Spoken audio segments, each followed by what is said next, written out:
एक गरीब परिवार था और उस गरीब निर्धन परिवार में एक बुढ़िया अम्मा थी। एक उस बुढ़िया अम्मा के बेटा और बहू थे। बेटा नौकरी करता था, कहीं कहीं किसी किसी के यहाँ जाकर काम करता था और घर खर्च के लिए धन लेकर आता था। उसकी पत्नी उस धन से, उस राशन से भोजन बनाती और तीनों लोग उस भोजन को पाते।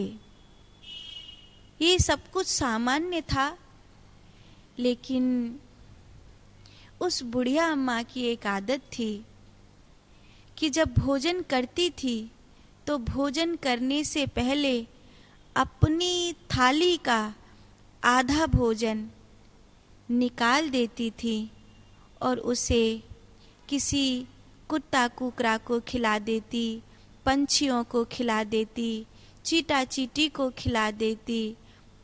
ऐसे उसको कई जीवों में बांट देती, कभी गौ माता को दे देती, ऐसे करती। उसकी बहू हर 1-1.5 महीने पीछे बाद इस बात पर कलेश मचाती थी कि एक तो वैसे ही घर में राशन की कमी है और ऊपर से माँ जी आप आधा भोजन तो व्यर्थ ही कर देती हैं। इस रोज रोज के कलेश से कि माँ जी आप ऐसा क्यों करती हैं, माँ जी आप ऐसा क्यों करती हैं।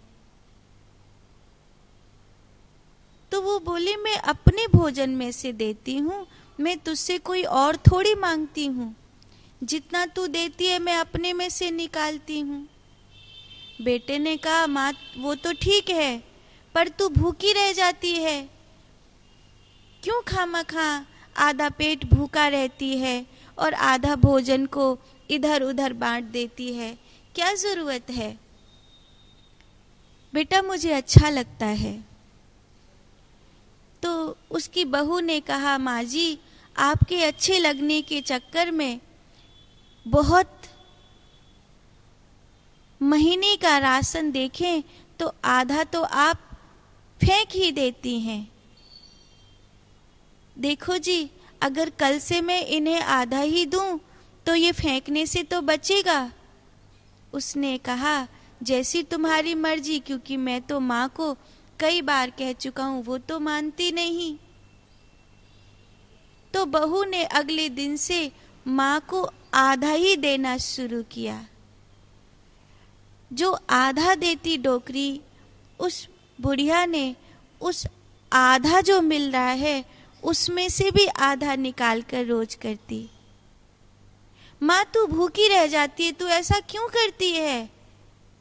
तू पहले भी जितना मिलता था उसमें से आधा निकाल देती थी, तभी भूखी रह जाती थी। अब आधा मिलता है उसमें से भी आधा निकाल देती है, तेरी समस्या क्या है? तो वो कहती कि बेटा इन सब जीवों का इस धरती पर गृहस्थी मनुष्य के ऊपर कर्ज होता है। ये सब जीव धरती के संतुलन में सहायक होते हैं। इन सभी जीवों को अन्न देना ये हमारा धर्म है, क्योंकि इन सब जीवों के होने से हमारा अस्तित्व है। इसीलिए मैं मेरा कर्तव्य में मेरा धर्म नहीं भूल सकती। एक दिन बुढ़िया अम्मा के बेटा को बुखार आ गया।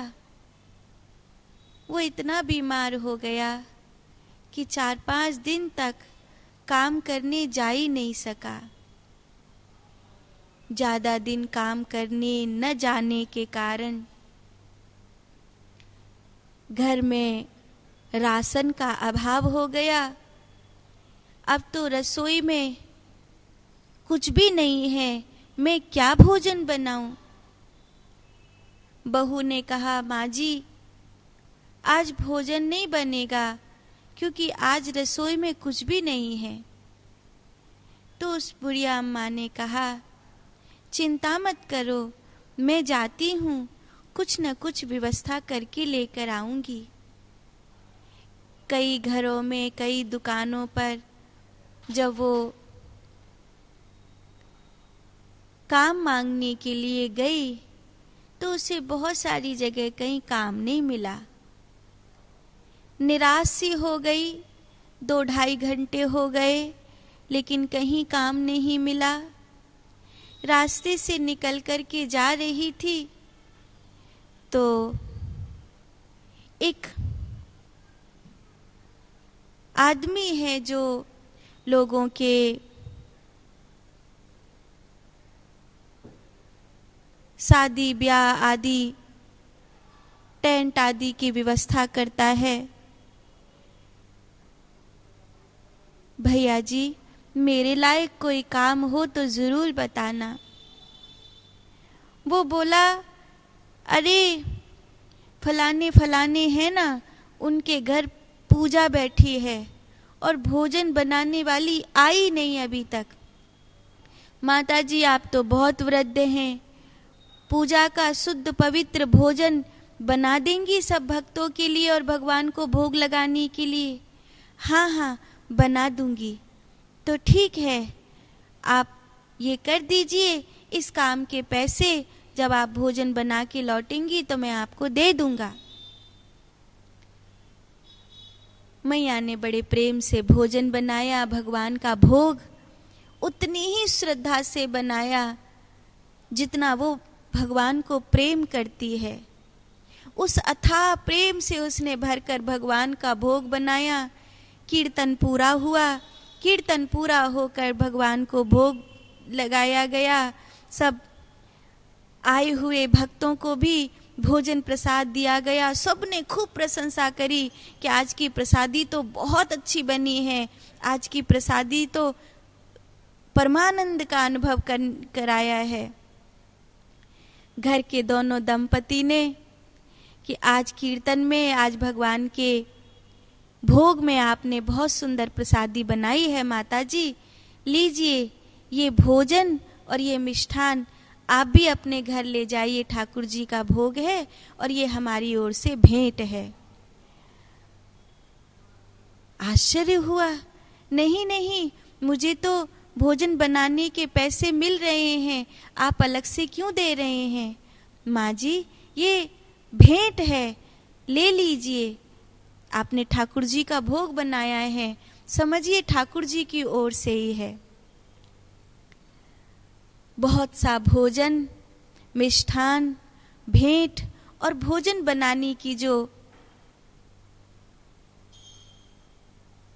कार्य की वो थी नौकरी, वो लेकर के अम्मा घर आई।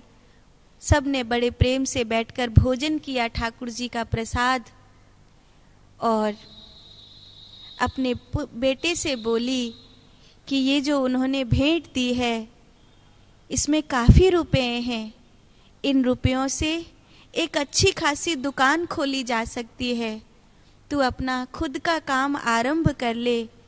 महादेव ने चाहा तो तेरे जीवन में ये रोजगार खूब फलेगा। दोनों बेटा बहू ने मैया के चरण पकड़े और क्षमा मांगी उस व्यवहार के लिए कि माँ तू हमेशा आधा उन सब जीवों को खिला देती थी, आज तूने हमेशा आधा पेट रहकर आधा सबको खिलाया।